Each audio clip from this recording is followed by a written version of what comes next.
राम राम राम। सत्पुरुषों ने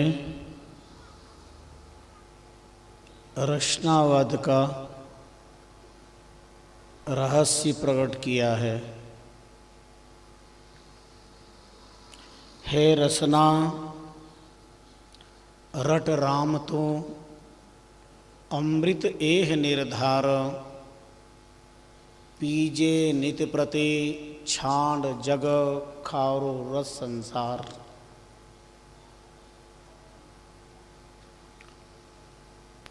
सर्वांतर्यामी सर्वाधार सर्वनियंता सर्वेश्वर सत्यमनंतम ब्रह्म राम पद पद्मों में प्रणाम करते हैं।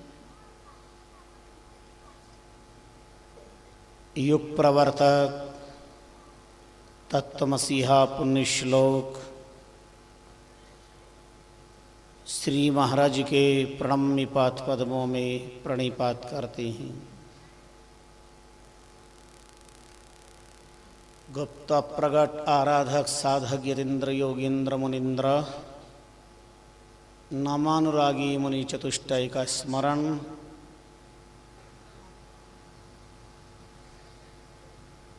राम नाम सिद्धस्थली इस तीर्थभूमि के कण कण को वंदन करते हैं।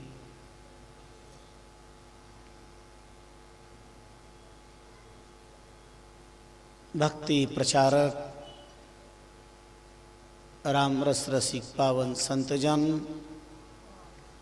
भक्ति भाव भावित भाग्यशाली भगवत चरणानुरागी भक्तजनों,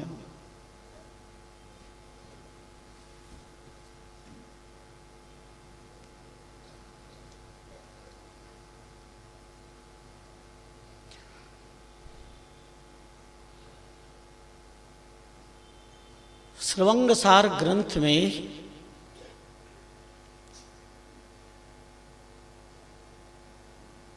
आज ऐसा पावन विषय है जिसका संबंध सड़क से संसद तक है, नर से नारायण तक है, पामर से पुरुषोत्तम तक है।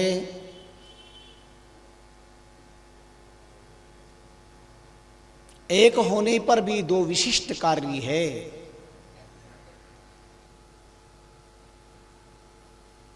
हमारी आंखें दो हैं लेकिन काम एक ही है। ज्ञान है तो दर्शन और अज्ञान है तो देखना।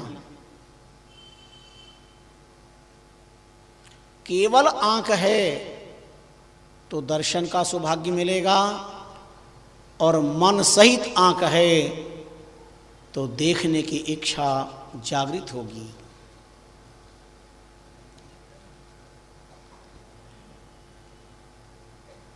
केवल कान है, कर्णेंद्र की सजगता है तो भगवत चर्चा, शास्त्र चर्चा,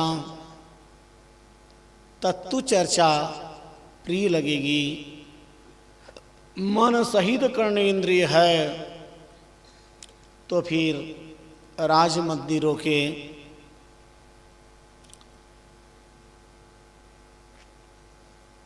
देह के थिरकने वाले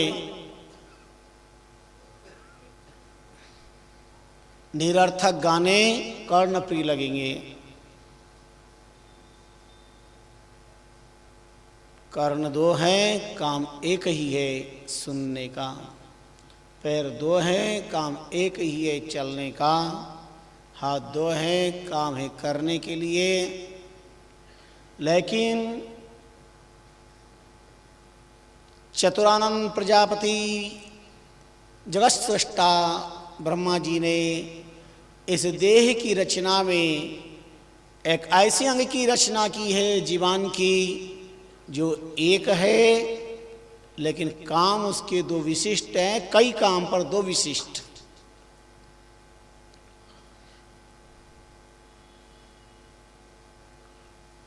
जीवान से स्वाद भी लिया जाता है और बोला भी जाता है।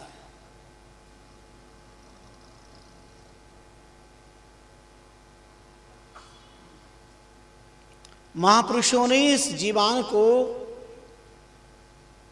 रसना कह करके पुकारा है।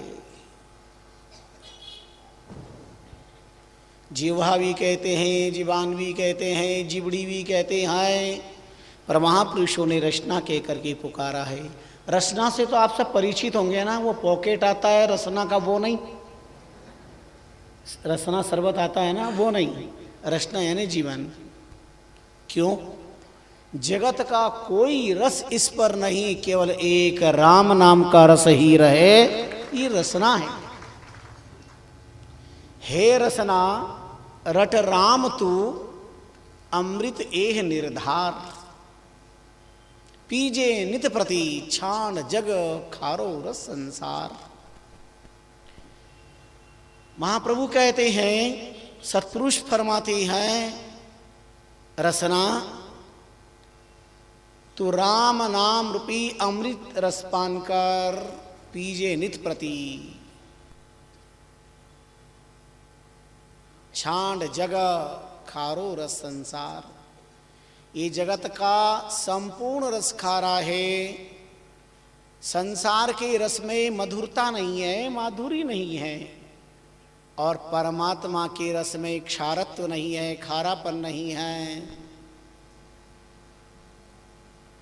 हे रस नारस छांड सब रस, राम सुधा पिय क्यों न जगे।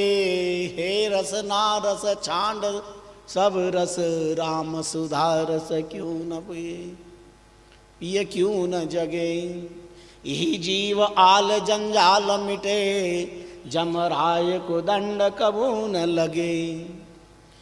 वन माज आवाज सुने सिंह की, और पाप अघ जम्बुक गयंद जो जान भगे। कहे राम चरण सचेत रहो नित, तो ही को तो ठग कबू न ठगे। श्री महाराज ने वाणी में संकेत किया।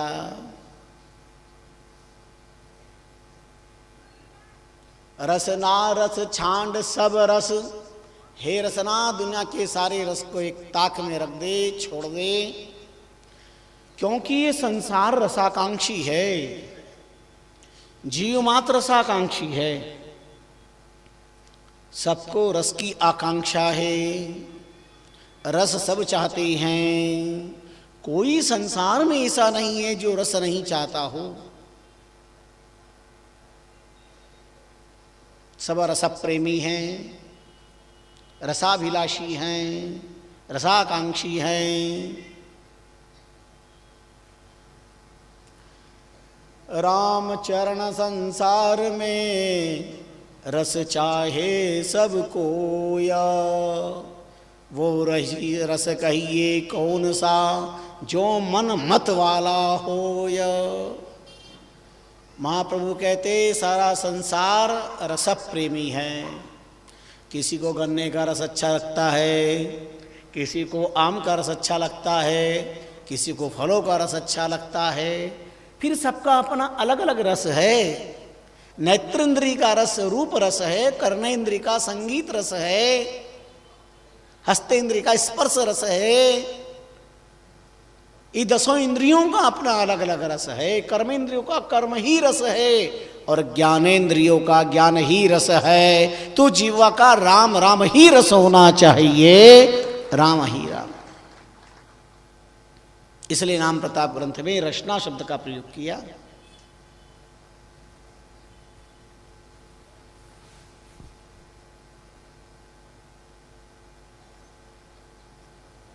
महिमा नाम प्रताप की, सुनो श्रवण चितलाय।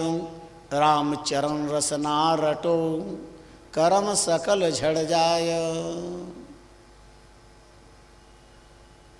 शास्त्रकार कहते हैं, सुगमम नाम भगवन नाम च, सुगमम भगवन नाम च, जीवा च वसवर्तिनी।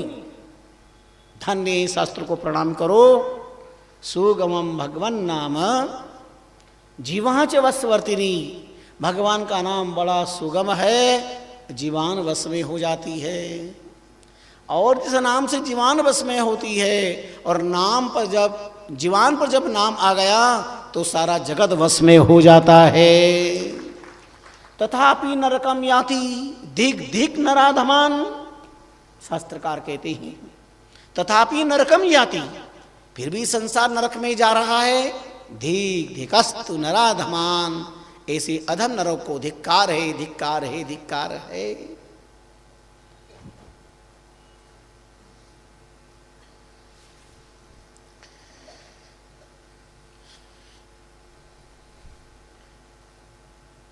इस जीवन को रसना बनाइए, रसना हो, केवल राम रस, भगवान नाम का रस ही जीवन पर हो। वरना ये जीवन को जीता जिसने जगत को जीता। बड़ा विचित्र खेल है इस जीवन का। महापुरुष कहते हैं ऐसी जीवा पापिनी, न जाने शुद्ध आपने, राम नाम लेवे को भुंडियल साथ है। क्या सुंदर वर्णन किया है। ऐसी जीवा पापिनी, इस जीवा को पापिनी कह करके पुकारा है। ऐसी जीवा पापनी, न जाने शुद्ध आपने, राम नाम लेवे को भुंडियल साथ है। चुगली को चतुर बहुत, लड़बे को बड़ी लड़ाक, खट रस भोजन निके कर खात है। बातन की भातन को बनाए के, बातन की भातन को बनाए कहे। क्या सुंदर संकेत किया है। ये जीवान क्या क्या जमीन आसमान की, पाताल स्वर्ग पाताल की बात कर लेती है। बातन की भातन को बनाए कहे, और आछी बुरी बुरी दौड़ी जात है। कहत निपट यारो कैसे समझाऊं या को, कहत निपट यारो कैसे समझाऊं या को, और पियो चाहूं राम रस दौड़ी विष खात है। पियो चाहूं राम रस दौड़ी विष खात है। महाप्रभु कहते हैं रामचंद्र रसना सुफल, जो निज दिन सुमरे राम। वो रसना सफल है, फल सहित है। रामचंद्र रसना सफल, जे निज दिन सुमरे राम। स्वाद वाद के बस भई, सो मुख में चाम निकाम। अगर ये स्वाद विवाद के वश में हो गई हमारी जीवान, तो हमारे मुंह में ये गीला चमड़ा कोई काम का नहीं है। पर जीवन का स्वभाव है स्वाद वाद विवाद, कपट करवाने सूरी लग। पकड़ी रहे ने पापड़ी, निदिन पकड़ी रहे ने पापिनी, और निदिन बके निकाम। कहे दास ग्राम, किन कामरो मुख में आलोचम।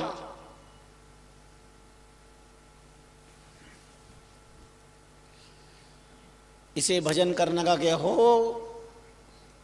तो यह लठ की तरह लठर जाती है, कड़क हो जाती है, हिलती भी नहीं राम राम कहने में। और बाकी बिना कहे हुई बातों का तो ऐसा चलता है कि तीर्थ भूमि सब्जी मंडी बन जाती है। जैसे थोड़ी देर पहले दो दो चार चार लोगों को कहना पड़ो शांत रहिए, चुप रहिए, बोलिए मत। आप लोगों ने नियम आज कैसे भंग कर दिया। रामदारा में आओ, एक नियम ले लिया करो, दरवाजे के अंदर आते ही मौन हो जाया करो। आप पता है आप बातें कर रहे थे, वाणी जी का पाठ चल रहा था, वाणी के पाठ में बात करना पाप है। आप तो नहीं सुन रहे थे, दूसरे भी नहीं सुन रहे थे, और महापुरुषों की वाणी का यज्ञ आए किस लिए। हमारे कानों में एक शब्द भी महापुरुष की वाणी का अगर पड़ गया, जन्म जन्मांतर के हमारे पाप नष्ट हो जाएंगे, कल्प कल्पांतरों के कलमश ध्वंस हो जाएंगे। इसलिए अब संकल्प कर लो, जब भी अंदर आओ मौन होकर के प्रतिज्ञा करो। स्थान बात करने के लिए नहीं आए हैं, चर्चा राम की हो, भगवान नाम स्मरण हो। पर इन जीवान को बातों में बड़ा रस आता है। आता बाता जाता बाता, पानी लाते बाता, ए बाया कब भूलोगी बाता, जब जम मारेगा लाता।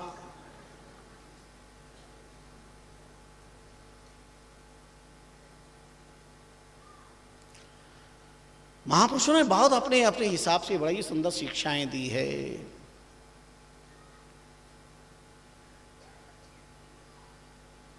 बाया ने सगराम कहे या राम भजन की ठोड़, और राम दारे आई ने मत करो निकामी झोड़, मत करो निकामी झोड़, झोड़ में टोटो भारी।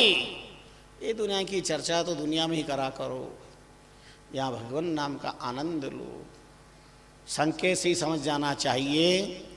हम महापुरुषों की वाणी का पाठ चल रहा है, 10 मिनट पहले आए हैं, तो शांतिपूर्वक पाठ सुने और सुनने दें। जो बात हमें स्वीकार करनी चाहिए, अंगीकार करनी चाहिए, कर नहीं पाते। जो नहीं करनी चाहिए बिना कहे स्वीकार कर लेते हैं। तो आइए रचनावाद पर संयमवाद का ताला चाहिए।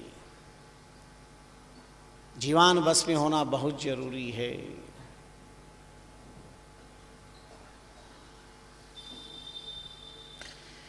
हे रसना रट राम तू, अमृत एह निर्धार। हमारी जीवान पर विष भी है और अमृत भी है। जीवाग्रे वर्ते विषम, जीवाग्रे वर्ते अमृतम, जीवाग्रे वर्तते बंधु बांधवा, जीवाग्रे वर्तते मोक्षः। इस जीवान के ऊपर ही तो जहर है, जीवान पे अमृत है, जीवान पर समाज और राष्ट्र जिंदा है, और जीवान पर ही बंधन है, जीवान पर ही मुक्ति है।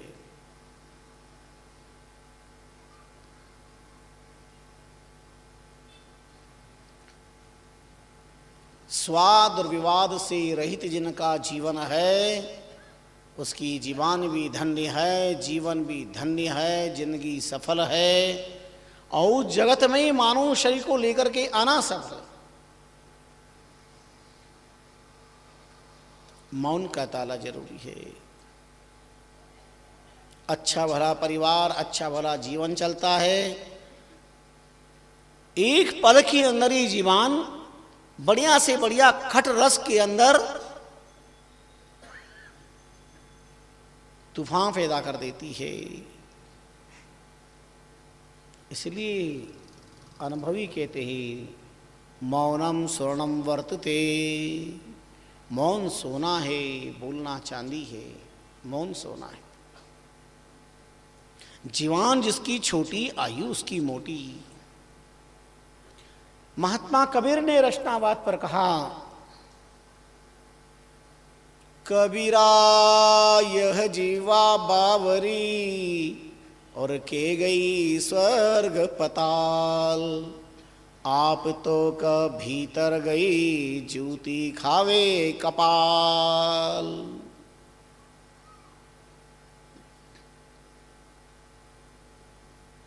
कबीर कहते हैं जीवान कितनी पागल है, बावरी हो जाती है, स्वर्ग पाताल की लंबी चौड़ी बातें कर लेती है, और न जाने कब भावुकता में, आतुरता में जो बहुत ज़्यादा बोलते हैं ना, तो बहुत बोलते बोलते क्या का क्या बोल जाते हैं, विवाद का घर बन जाता है। शास्त्र कहते हैं वादे वादे जायते तत्वबोध। बोलने पर तत्वबोध होना चाहिए, न तो वादे वादे जायते वन्नी। बातचीत में आग नहीं लगनी चाहिए। बसों में, ट्रेन के सफ़र में, मोहल्लों में, घरों में और चौराहों पर कोई दल को लेकर के विवाद कर लेते हैं।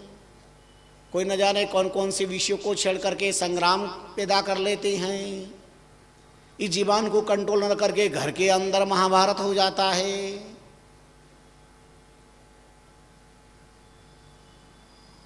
जिससे तो पशु अच्छे हैं, जीवन है, पर उसका वो उपयोग नहीं करते हैं, इसलिए विवाद नहीं होता। सर्वाधिक विवाद का कारण ये जीवन है।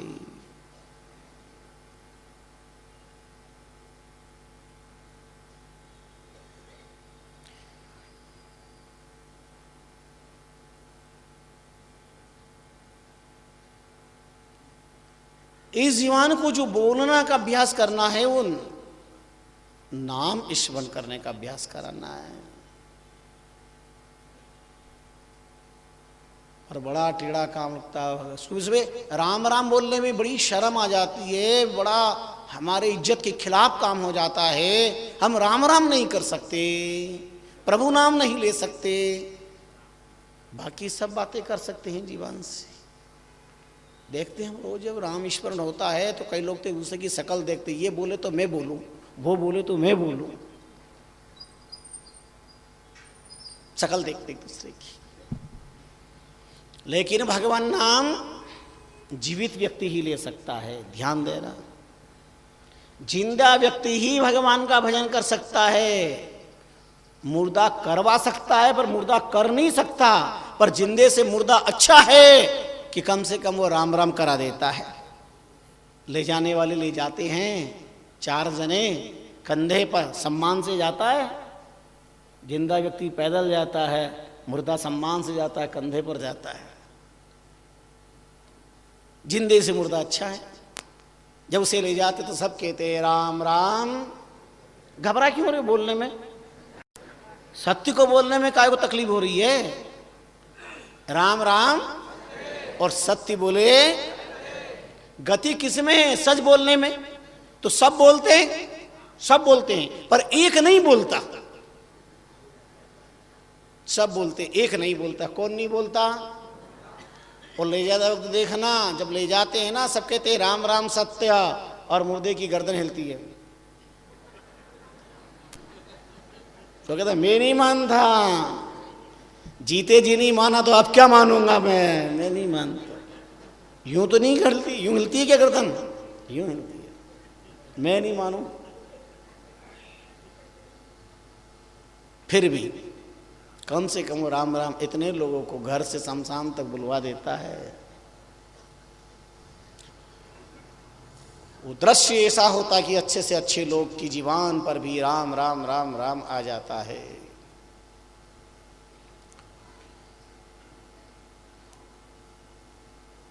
और इसलिए जिंदे व्यक्ति से मुर्दे व्यक्ति को अच्छा माना जाता है।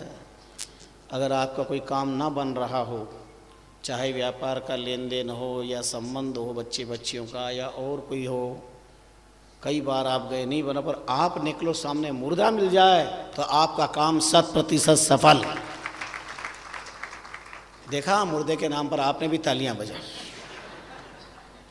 100% सफल अगर मुर्दा सामने मिल जाए। लेकिन क्या करें, अगर कहीं जाना हो तो किसी को दे करके तो नहीं कह सकते ये 1000 रुपये ले ले तू मर के सामने आ जाना। शकुन तो नहीं बना सकते, बहुत दुर्लभ बात है। इसलिए कि मुर्दे में रकार मकार है, जिंदे में नहीं। वो मुर्दा शब्द है, रकार मकार है।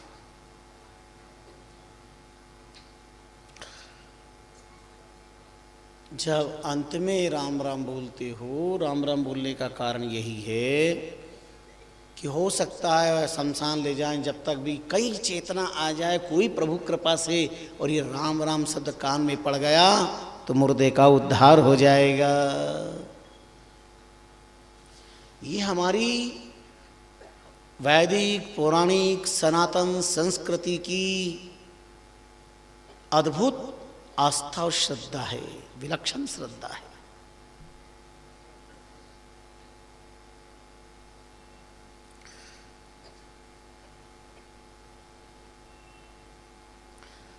रचना रट रट राम तू, हट हट हरस निकाम। हे जीवान तू राम राम राम, कट कट करम कपाट को झटपट पहुंचे धाम।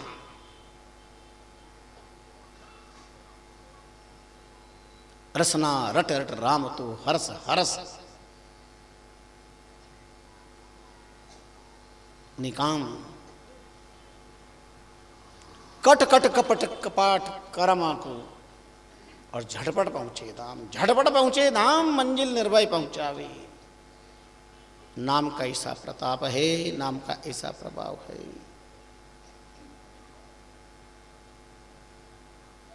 इस जीवन का सदुपयोग करने का प्रयास करें।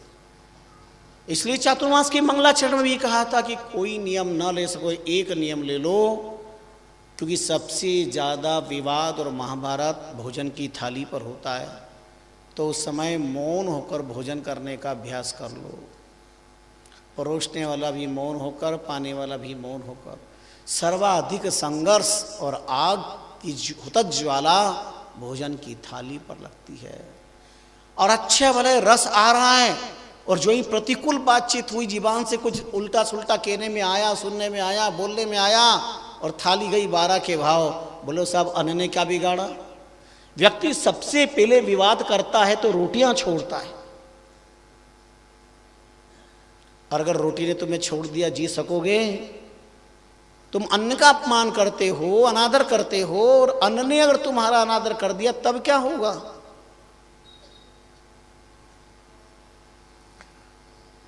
इस कलयुग में अन्नमय प्राण है, सतयुग में अस्थिमय प्राण। हजारों साल तक साधना करते थे ऋषि महर्षि। अरे राक्षसों की अनंत हजारों साल तक की तपा स्थित शरीर को पिपीलिकाओं ने चर लिया, मांस मज्जा मैद सब पान कर गई, हड्डियों का ढांचा रहा। पर हड्डियों के ढांचे रहने के बाद में भी प्राण हड्डियों में रहे, मृत्यु नहीं हुई। इसलिए कौमों में व्यक्ति पहुंचने के बाद में भी, चाहे वह खाए न खाए, पिए ना पिए, उसकी सांस चल रही है, एक आशा रहती है। हजारों लाखों रुपए खर्च कर देते हैं, एक जिंदा लाश पड़ी हुई है घर में, लेकिन एक आशा है कि आज नहीं कल शायद कोई चेतना आ जाए। क्या है काम? क्या जीते जी तुम शून्य अवस्था में जा सकते हो साधना करके? सहजे सहजे शून्य की चढ़ गए संत सुजान। दुनिया की बड़ी से बड़ी डॉक्टर भी हतप्रभा है, चकित है, ये कैसी अवस्था है। आंख ही देख नहीं पा रहा, पहचान नहीं पा रहा, कान है सुन नहीं पा रहा, शरीर है, दांत है, चर्वण क्रिया नहीं हो रही है, लिक्विड से जीवन चल रहा है, पर जिंदा है कि मुर्दा है ये घोषणा करना मुश्किल है। और जरूरी नहीं है कि इस कौमे के अंदर 60 का जाए कि 80 का जाए कि 8 का जाए। मात्र 6 साल का बालक ज्वराक्रांत होकर कौमे में गया और 6 साल से अभी तक कौमे में है। मात्र 12 साल की बचपन की अवस्था है, 6 साल से कौमे में, आपके इस इंदौर में ही। क्या बच्चे की मासूम अवस्था है, क्या है स्थिति? बहुत समझना मुश्किल होगा ये क्या व्यवस्था। और अच्छे कुल खानदान में लाखों रुपए, 50 लाख रुपए उस पर निछावर कर दिए होंगे। तब लगता है प्राप्ति पुण्यवताम कृताम लोकान शित्वा शाश्वती समाहा शुचीनाम श्रीमताम गेहे योग भ्रष्टो भी जाए थे। भगवान योगेश्वर कृष्ण कहते हैं सुचिनाम श्रीमताम गेहे योग भ्रष्टो भी जाए थे। बड़ी बड़ी योगी साधना करते करते देह त्याग कर देते हैं और अच्छे कुल खानदान में उन्हें नाम के प्रताप से उन्हें जन्म प्राप्त होता है। कहे 10 ग्राम माला मोटी बात, भाग बड़ा जा रहा जहाँ फेरे ही दिन रात, फेरे ही दिन रात कमाई लागा भारई। के तो नारायण माही नहीं तो नर्तन त्यारी, बड़े ठिकाने जमसी घना जोड़सी हाथ, कहे 10 ग्राम माला मोटी बात। भजन करने वालों को या तो भगवान में ही मिलने का सौभाग्य होगा या भारत की पवित्र भूमि पर अच्छे कुल खानदान के अंदर उनको जन्म प्राप्त होगा। कई परिवारों में ऐसे शरीर होते हैं जड़ भरत की तरह, न बोलते हैं, न चलते हैं, न कुछ नहीं करते, न उन्हें सुख है न दुख है, योग भ्रष्टो भी जाए थे। पर उस आत्मा के पुण्य से परिवार में सुख शांति और समृद्धि विद्यमान है। जानना बहुत मुश्किल है।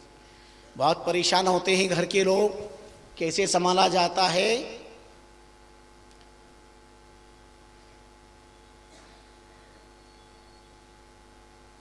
अथवा युगिनामैव कुले भवति धीमतामौ एतद्धि दुर्लभतरम जन्म यति दिदिशम तततम बुद्धि संयोगम लभते पूर्वदेहिकम।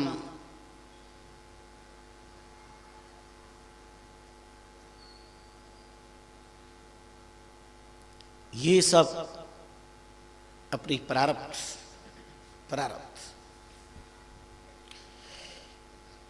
अस्तु आओ रचनावाद की बात करें। इस जीवन को सफल करिए, रामचंद्र रचना सफल निज दिन सुमरे राम। जो महापुरुषों ने रास्ता बता दिया, हमें कोई तर्क वितर्क या और किसी विवेक की तराजू में हमें कुछ नहीं तोलना। वस्तु तोल नहीं चे करिए नहीं तोला सुखाऊं। राम चरण सदगुरु शरण मन पाया अभिराम, वस्तु तोल नहीं चे करिए नहीं तोला सुखाऊं। इसलिए परमात्मा ने जीवन दी, इसका सदुपयोग करें। उड़ते बैठते चलते फिरते रामष्टि विदाई में 3 शब्द दिए हैं महापुरुषों ने, राम गुरु आनंद। कैसे हो? राम गुरु कृपा से आनंद से, आनंद में है।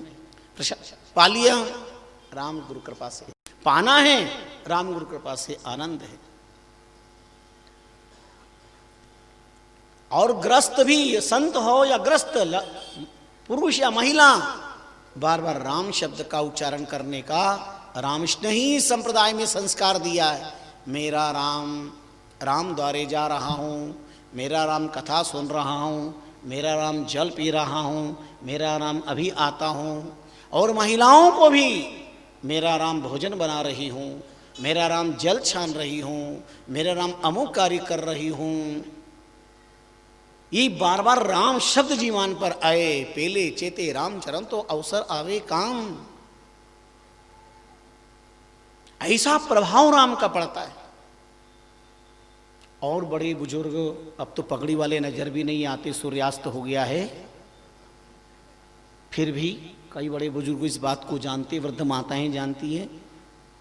अगर रास्ते के अंदर कोई पक्षी तड़फ रहा हो तो उसे जल पिलाओ, राम राम सुना दो भाई। कोई गो तड़फ रही है, प्राण नहीं निकल रहे हैं, तो प्रार्थना करते हैं परमात्मा इस गो माता की सुन लो। हम 11 इन्हें बोलते 11 देते, उन्हें जल पिलाते हैं, राम राम सुनाकर 11 देते हैं। और ऐसे क्षण में देह त्याग हो जाता है और गौ माता का भी कल्याण और उनका भी कल्याण हो जाता है।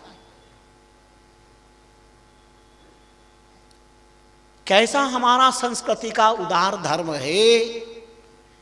इस जीवा से हम पुण्यार्जन करते हैं, पुण्यार्जन करते हैं। हे भगवान, 1 11 2 11 गौ माता के नाम कान में राम राम कह करके उद्धार कर देते हैं।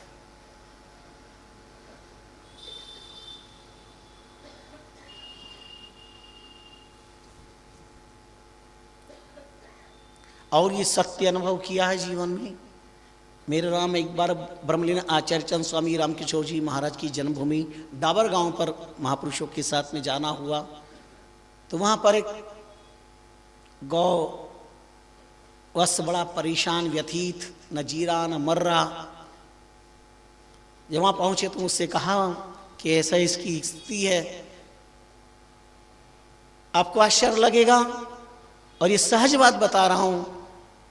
मैंने उसको गुरु मंत्र दे दिया, राम नाम तारक मंत्र सुमरे शंकर शेष, गुरु दीक्षा, गुरु मंत्र प्रदान कर दिया, राम राम सुनाया। और मैंने कहा देखो रामचंद्र जी महाराज श्री पधारे, सब अच्छा होगा। आप आश्चर्य करेंगे, जो बहुत परेशान था ये था, वह एक दिन पूरे दिन अच्छा रहा, लेकिन दूसरे दिन आराम से देह त्याग कर दिया। ये एक अद्भुत विलक्षण बात जो जीवन की अनुभूति का है। मैंने महाराज से कहा, मैंने कहा गोवत्स को गुरु मंत्र दे दिया अंदर था जी यहाँ पे। और कई जगह ऐसा देखा है। और एक अद्भुत इतिहास हमारे यहाँ प्राप्त होता है। एक बड़े श्रीमान थे, राम प्रेमी थे, सत्संग प्रेमी थे, रामष्टि संत कृपा पात्र, खूब उदार महामना, खूब दान पुण्य करते। लेकिन भजन खूब करते, बस राम राम राम राम राम राम, भजन बहुत करते। भजन कभी निर्फल नहीं जाता।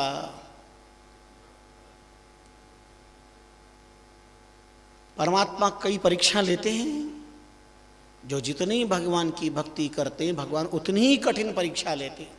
भो का मारूं भो बिगाड़ूं पाड़ू नुखा से खाल, अतरी भी करता नहीं छोड़े पछे कर दूं निहाल, उद्धार कर देते।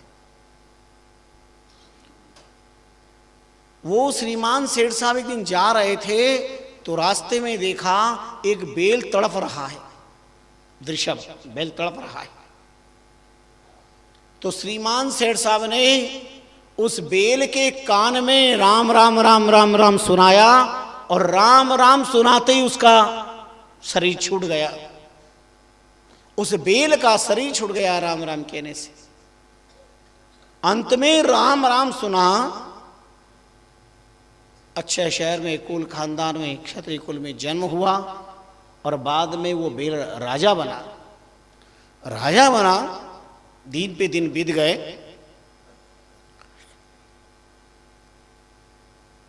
अब साम्राज्य था, पर एक दिन बैठे बैठे विचार आया कि ऐसा क्या पुण्य किया है कि मैं सम्राट और राजा बना। सोचते सोचते विचार आया और उन्हें याद आया, अरे मैं तो बेल था, तड़प रहा था और एक श्रीमान ने मेरे कान में राम राम सुनाया था।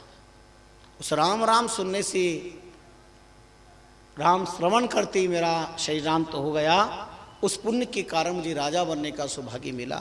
तो मैं उनका ऋणी हूं, कर्जदार हूं, उनको कैसे भी करके मुझे ढूंढना है।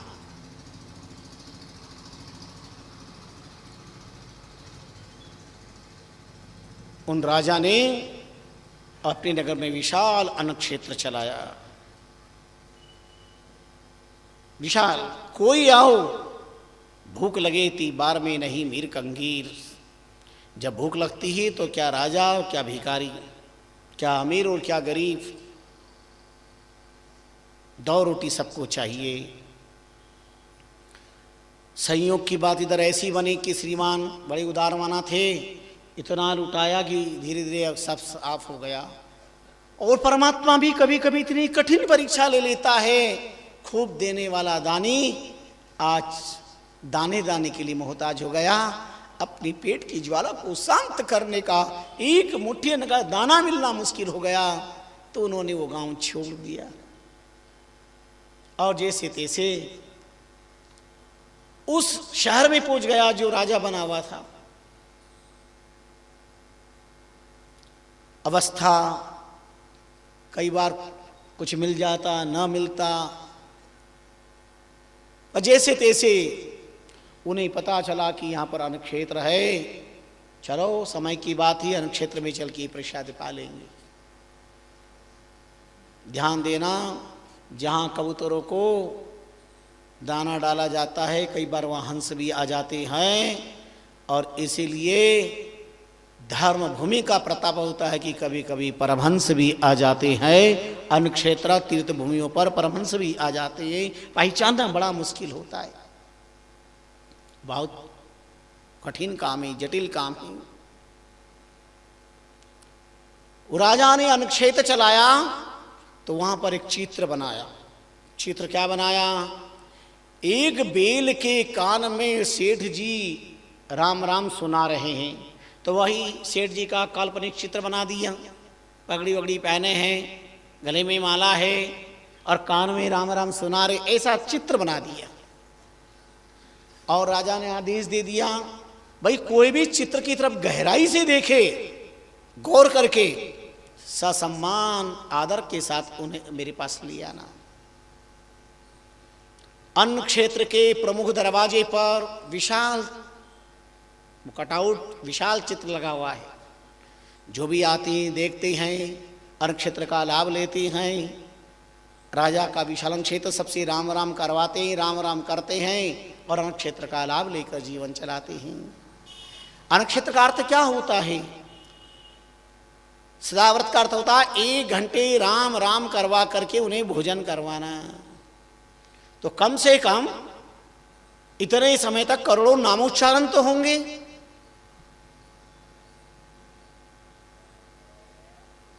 अन्न क्षेत्र का सत्य अर्थ यही है। भजन हो फिर भोजन हो। दिन बीते पक्ष बीते, हजारों हजारों लोग रोज सदाव्रत का लाभ लेते। एक दिन वो श्रीमान सेठ साहब किस्मत के मारे विचार उस क्षेत्र में आ गए। पता चला यह क्षेत्र चलता है, चलो पराया क्षेत्र है, अब जीविका चलाने के लिए कुछ तो करना पड़ेगा। वो अन्न क्षेत्र में आई। अन्न क्षेत्र में आए तो वहां जैसे ही अंदर प्रवेश किया तो गेट पे बहुत बड़ा फोटो देखा, बेल के कान में नाम सुनाते हुए। पैर थम गए। जब पैर थम गए और गौर से बार बार देख रहे थे और कर्मचारी सजग हो गया, लगातार देखा, उनका कहीं ध्यान नहीं, उसी पर ध्यान नहीं। बोले ये तो मैंने एक दिन बेल के कान में राम राम सुनाया था और यहां पर ऐसा चित्र। कर्मचारी तुरंत गए, सम्मान से हाथ जोड़ा और कहा पधारिए। राजा के पास ले गए। राजा ने जो ही देखा, राज सिंहासन पर बैठे थे, सभा लगी हुई थी, कर्मचारी उन्हें लेकर के आए। राजा सिंहासन से उतरकर सेठ जी के चरणों में गिर पड़े, बड़ा सम्मान स्वागत किया। उनका आप ये क्या कर रहे हैं? सेठ ने कहा पता नहीं कौन कैसे पहचानी, तो सम्राट ही राजा ही, क्या हो गया? बोले नहीं सेठ साहब, आप हमारी प्राणदाता ही, हमारी मोक्षदाता ही, हमारा जीवन बदलने वाले, हम आपकी बहुत ऋणी हैं। राजा बेल हो गया, आंखें सावन बन गई, राजा रो पड़ी। सेठ जी ने कहा आप ये क्या कर रहे हैं? राजा ने कहा सेठ साहब याद करो, आपने एक बेल के कान में राम राम सुनाया था। बोले हाँ हाँ वही चित्र में देख रहा था। तो आपने राम राम सुनाया था ना, और बेल का प्राणांत हो गया। वो बेल और कोई नहीं, मैं ही बेल था। आपके राम राम सुनाने से राजा बना, पर ये जो मैं राजा बना हूं ये आपके राम नाम के प्रताप से बना हूं। मैं आज मैं आपका ऋणी हूं, पर आपकी सब दशा। सेठ जी ने सारी बात बताई। उनका यह सारा वैभव सब आपका, मेरा इसमें कुछ भी नहीं है। ध्यान देना, जो उपकार दान धर्म करते हैं दिन भले ही बदले, सब दिन होता नहीं एक समान। धूप आती है तो छाया भी आएगी। जीवन में विपरीतता आई है, अनुकूलता भी आएगी। विषमता का वातावरण है, समता भी आएगी। बड़ा सम्मान दे करके फर्स्ट क्लास बंगले और सारे जीवन भर का राजा ने उनकी व्यवस्था कर दी। गांव से सारे परिवार को उन्होंने बुला लिया, अपने पत्नी को, बच्चों को, सबको, और ये सारी बात बताई। अब देखो एक राम के नाम से साहा सुनायो कष्ट में वृषभ को निज नाम। शाह सुनायो कष्ट में वृषभ को निज नाम। ता प्रताप राजा भयो सरियो सबही काम। ऐसा राम नाम का प्रताप है, वो बेल राजा बन गया राम नाम के प्रताप से। ऐसा नाम का प्रताप है। और हम आपको क्या श्रवण करवाएं इस राम नाम की व्याख्या, भगवान नाम का प्रभाव का कैसा विलक्षण अनूठा अद्भुत इतिहास है।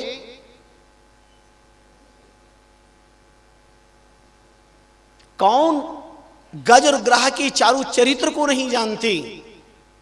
अरे हाथी तो पशु योनि में है, पर बंधन में बंद करके अंत में परमात्मा का नाम उच्चारण किया तो परमात्मा वैकुंठ छोड़ करके दौड़ पड़े। शास्त्र में बड़ा प्रख्यात प्रसंग है। गजग्राहा समुद्र में घेरियो राम, राम ऊंची सुर टेरियो, रटत राम छूटियो सब फंदा, मुक्त भयो तत्काल गयंदा। फन में पड़िया पशु भी ध्यावे, नरग्रह बंदियो सुध नहीं पावे, जाकू कैसी राम उबारे, जन्म जन्म बहु सागर डारे। स्वामी जी ने नाम प्रताप ग्रंथ में संकेत किया, गजग्राहा समुद्र में घेरियो राम, राम ऊंची सुर टेरियो।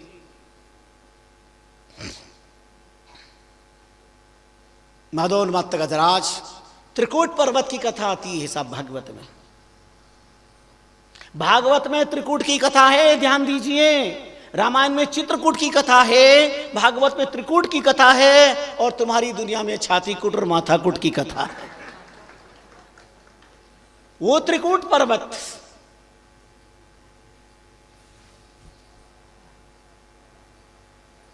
जहां पर वरुण का ऋद्धिमान नाम का विशिष्ट उद्यान है, दिव्य सरोवर है, अनंत लता वल्लरियों से सुशोभित है, नाना प्रकार के भिन्न भिन्न पक्षी, चिड़ियों की चचाहट, कोयल की कुह कुह, चातक का पीऊ पीऊ मधुर संवाद प्रकृति की रमणीयता को धन्य कर रहा है। हंस, कारव और कई जंगली जीव वहां निवास करते हैं, लेकिन गजराज मदोन्मत्त पत्नी बच्चों को लेकर प्रचंड गर्मी में भ्रमण कर रहा है। गजराज के संबंध में कहा, इतना बलवान था वो, चिंगाड़ता पर्वत डोलने लग जाते, धरती कांपने लगती, वृक्ष धराशायी हो जाते। अपनी सूंड में लेकर के वृक्षों को धराशायी करने का सामर्थ्य रखने वाला बलवान गजराज। पत्नी बच्चे कहते ही प्यास लग रही है, गजराज को भी प्यास लग रही थी। दिव्य सरोवर पर आते हैं, जल में प्रवेश किया, जलपान किया, पत्नी को बच्चों को जलपान कराया। फिर आप जानते हैं, जल देखा मति उपजे, कामण देखा काम, शस्त्र देखा चाला उपजे, यूं माला देखा राम। जल चंचल है, मन भी चंचल है, प्लस प्लस बराबर प्लस। जल को देख करके मन चंचल और हो जाता है, स्नान कर लो, फिर स्नान करने की इच्छा हो जाती है।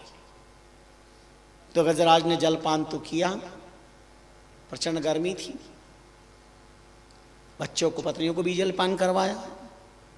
फिर आप जानते हैं, जल हो तो फिर स्वभाव है मन का चंचल हो जाना, तो जल क्रीड़ा प्रारंभ कर दी। हाथी अपनी सूंड में जल लेता है, पत्नी बच्चों पर डालता है, जैसे होली पर बुरा न मानो होली है, ऐसे गजराज जल क्रीड़ा कर रहा है। इतना मदोन्मत्त है, जल क्रीड़ा कर रहा है पत्नी बच्चे परिवार के अंदर। ध्यान देना, ये संसार में जीता मदोन्मत्त हो जाता है कि सारी मस्ती देने वाले मस्त राम को भी भूल जाता है। ये भूल जाता है ये संसार की मस्त मस्ती कब अस्त हो जाएगी पता नहीं। इसलिए परमात्मा ने दो आंखें दी है, एक आंख से दुखाश्रु बहते हैं और दूसरे आंख से प्रेमाश्रु बहते हैं। एक से संयोगाश्रु है, एक से वियोगाश्रु है।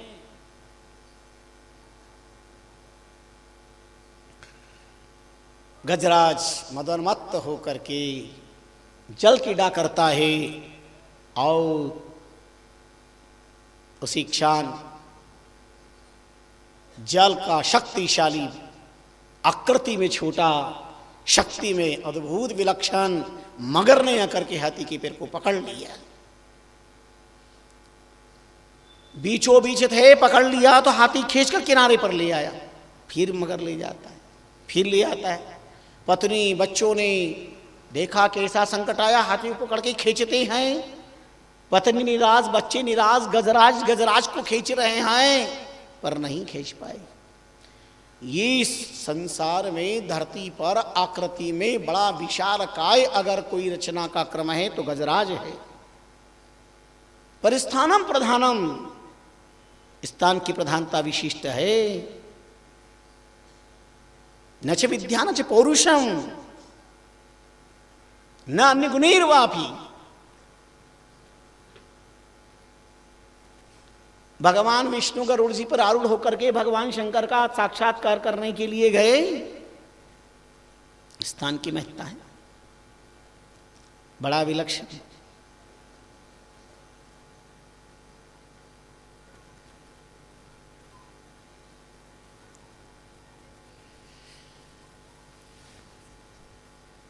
तो भगवान शंकर के गले में पड़े हुए सर्प ने देखा गरुड़ जी आए हैं, भगवान विराजमान है, तो गरुड़ जी को देख करके सर्प फुंकार मारने लगे।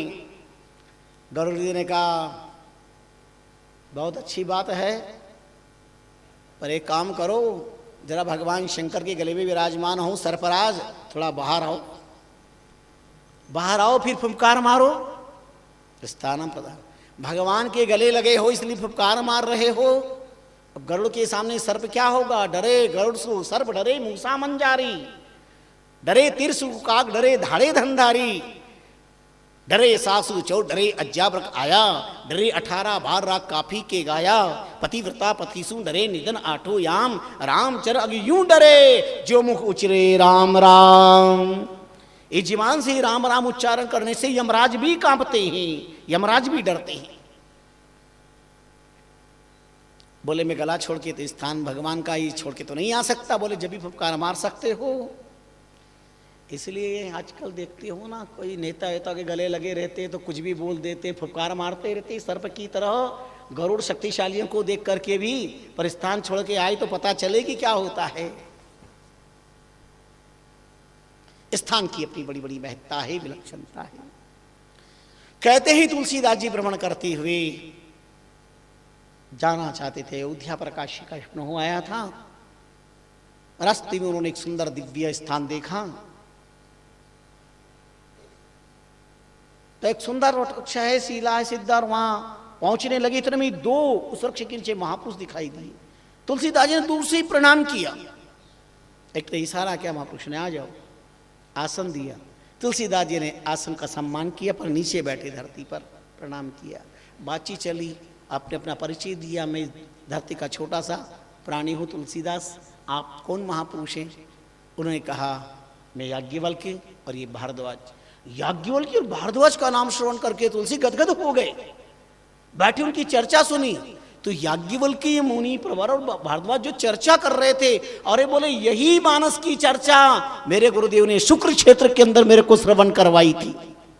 तब पता चला भगवान ने रामचरितमानस को अपने मन में रचा था, पार्वती को श्रवण करवाया। और उसके बाद में काकभूषण जी को सौभाग्य मिला, याज्ञवल्क्य जी को सौभाग्य मिला। बोले वही राम कथा बिल्कुल साम्य स्वरूप प्राप्त हुआ।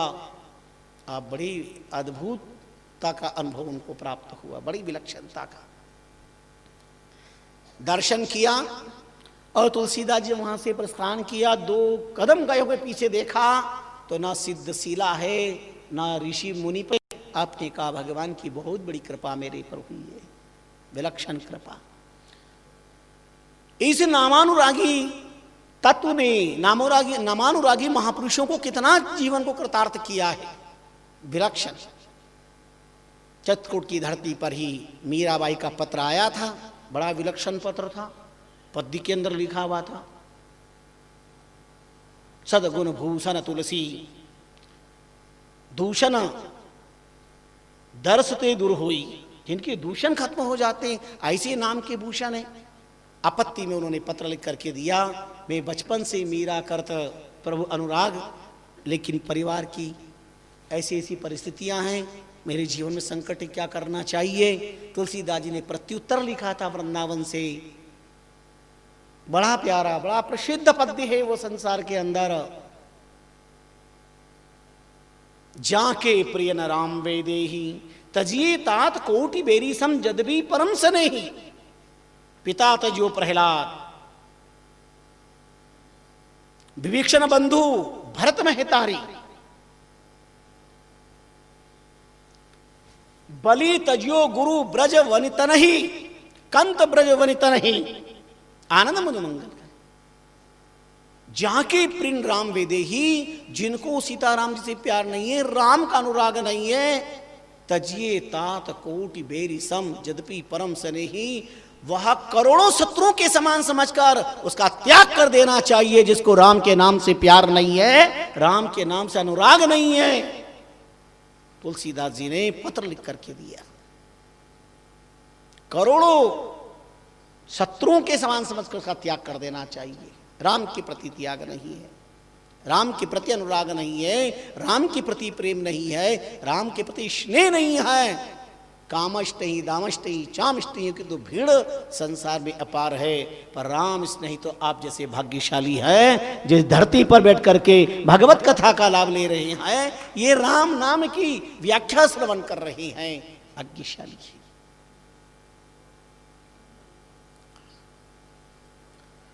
उसके बाद आप जब सीतामढ़ी पर पहुंचे तो वहां पता चला सीता वट है। आश्चर्य करेंगे, ऐसा सिद्ध नाम श्रवण करके जब आप वहां पर बैठे तो 3 दिन समाधि लग गई, 3 दिन तक की समाधि लग गई। और फिर पता चला ये वही स्थान है जहां पूर्व जन्म का स्मरण आया। वाल्मीकि ने बाल्या भिल बन करके जहां पर न जाने कितनी हिंसा की, लेकिन सप्तऋषियों ने कृपा करके वाल्मीकि बनने का सौभाग्य प्रदान कर दिया था। उल्टा नाम जपत जग जाना, वाल्मीकि मय ब्रह्म समाना। तीजे शब्द उल्टी भयो रामा, वाल्मीकि का सरिया कामा। सतकोटि रामायण गाई, नाम प्रताप ऐसो है भाई, ऐसा नाम का प्रताप। 3 दिन तक समाधि। यही है वो धरती जहां पर भगवती जानकी ने लवकुश को जन्म दिया था।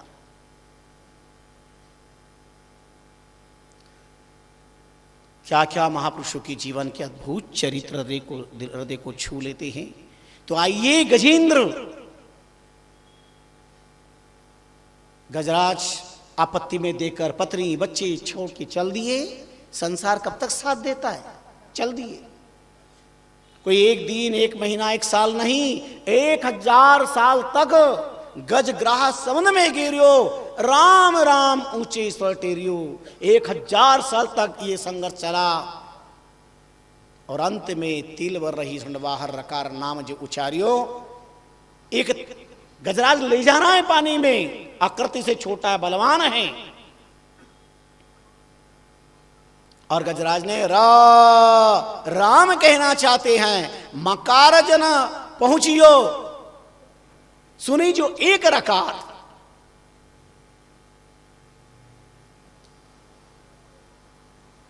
फंद कटियो गज उधरियो।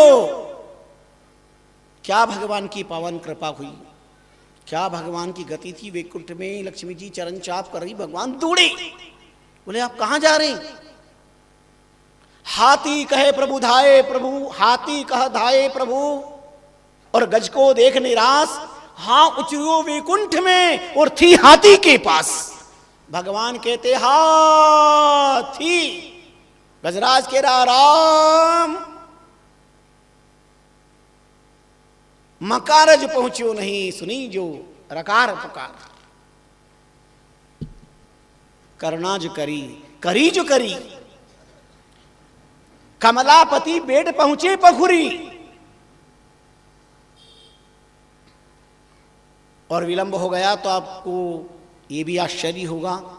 पवन से 10,000 वेग गति मन की है, और मन से भी 10,000 वेग गति गरुड़ की है, और गरुड़ से 10,000 वेग गति भगवान की है, और भगवान से भी 10,000 वेग गति सुदर्शन चक्र की है। भगवान हाथी कह करके दौड़ रहे वैकुंठ से मृत्यु लोक में। हाँ वैकुंठ में बोला तो थी, बोले जब तक तो हाथी के पास आ गए, और आने में विलंब हुआ तो सुदर्शन चक्र को पहुंचा दिया,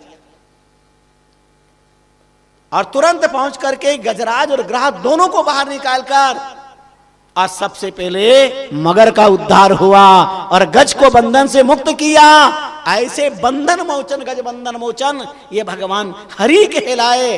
हरि का अवतारी दुख हरण करने के लिए है। री हरणे इत्यस्मा धातो हरि शब्द सिद्धिर भवति। ये दुख हरण करने के कारण का नाम हरि पड़ा है। राम कहत गज उदरियो, श्रवण सुनत ही ग्राह। राम राम कहने से हाथी का उद्धार हुआ, पर मगर का तो राम राम सुनने से उद्धार हो गया।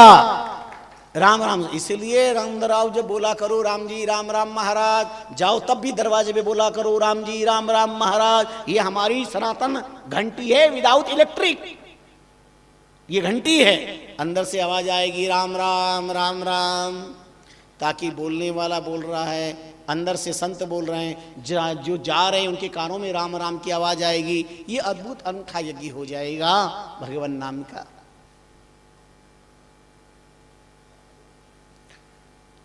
आप गजेंद्र का मोक्ष करते हैं। कौन थे? इंद्र नाम का राजा, गुरु का न पीर का, मंगनी राम फकीर का। कोई गुरु नहीं बनाए, खुद ही पंचकेसी वगैरह बड़ा बड़ू करके साधना के बैठ गए, और ऋषि आए